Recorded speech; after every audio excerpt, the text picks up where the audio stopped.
Hey, welcome to my new series, Import Tool Madness. I decided to start doing these videos because I've been seeing a flood of tools coming in from overseas that are either crazy cheap or just plain crazy. You can see these on sites like AliExpress, Amazon, and eBay. And they're tools that just sort of don't make any sense. Like, you've probably all seen that little $4 hand plane, and I kind of feel like even if it's no good, $4 for a plane is just crazy. And that's just the tip of the iceberg. For instance, in today's video, I'm going to be talking about this wood rasp right here that comes for $2 with free shipping.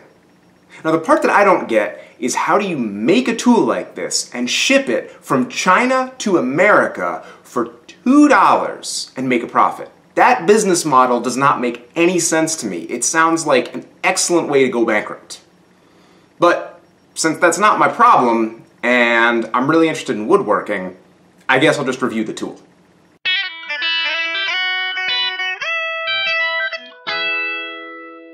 Now, if you don't do a lot of curved work in your woodworking, you're most likely to have one of these. It's called a 4-in-hand rasp. And it's called that because it offers you 4 different surfaces. It's got a curved surface and a flat surface, and then coarse and fine teeth on each one of those. So you get 4 different work surfaces out of it.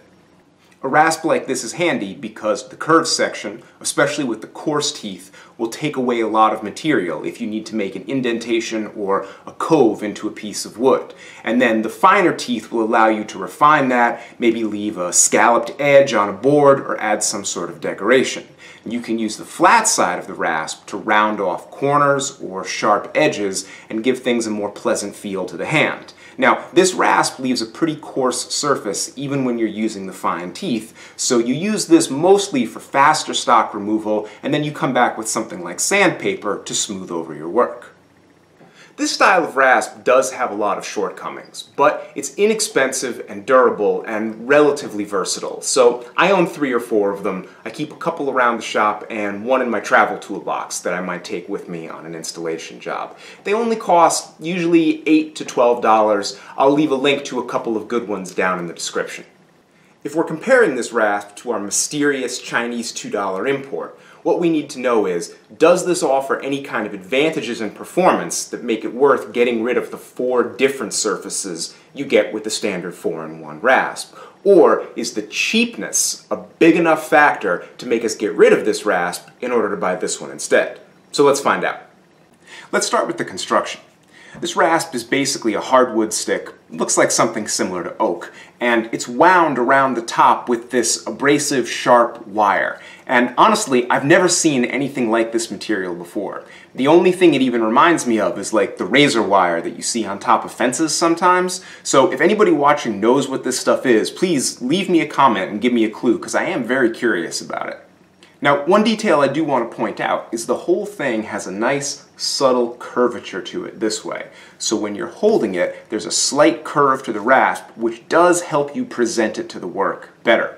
Now, I want to think that this is a design feature, but this thing is so cheaply made, it could just be that the wood warped a little bit after manufacturing, and it's supposed to be straight. I'm really not sure. The performance of this rasp is actually pretty interesting.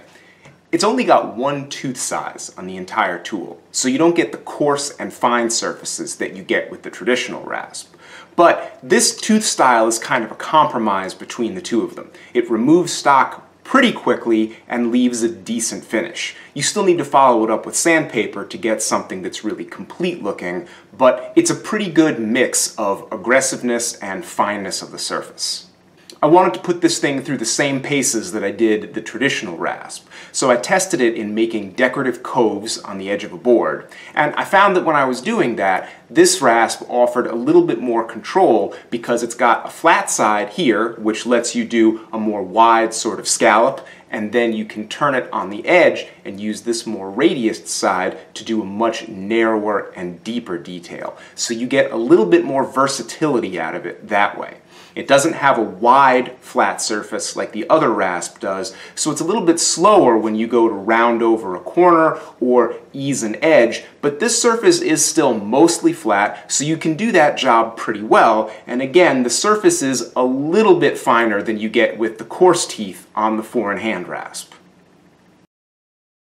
Hey, before I wrap up this tool review, let me just take a second to thank my patrons, especially my newest patrons, Matthew Pasco and Travis Reese. These videos wouldn't be possible without the generous support of people like Matthew and Travis and all of my other patrons, and I do my best to reward them with early access to all of my videos, exclusive content, behind-the-scenes extras, sneak peeks, and book reviews. So if you're interested in getting any of this exclusive content and early access to all of my videos, go over to patreon.com/RexKruger and check out what I have to offer.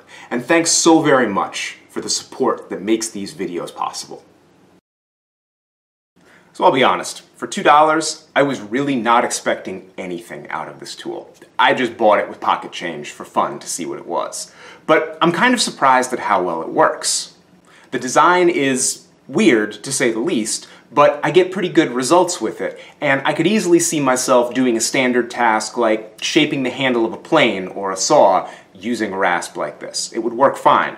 I've also had it around the shop for about a month now. I've used it on a number of small projects, and I'm not seeing any problems with the teeth going dull or getting too clogged with dust or chips. The few times it has gotten clogged, I've just taken a little brush and they've come right out and it's gotten back to work again.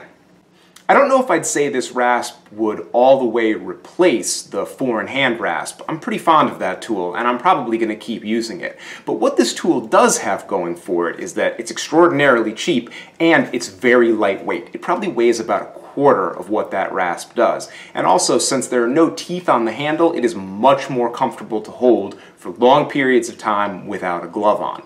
The lightweight makes it really attractive because I often find myself carrying a box of tools to an install or sometimes over to a friend's shop to help them with a project. So I think it's really possible I might take my 4-in-hand Rasp out of my travel toolbox and put this one in instead. It does enough of the same stuff and saves me enough weight that seems like a good move.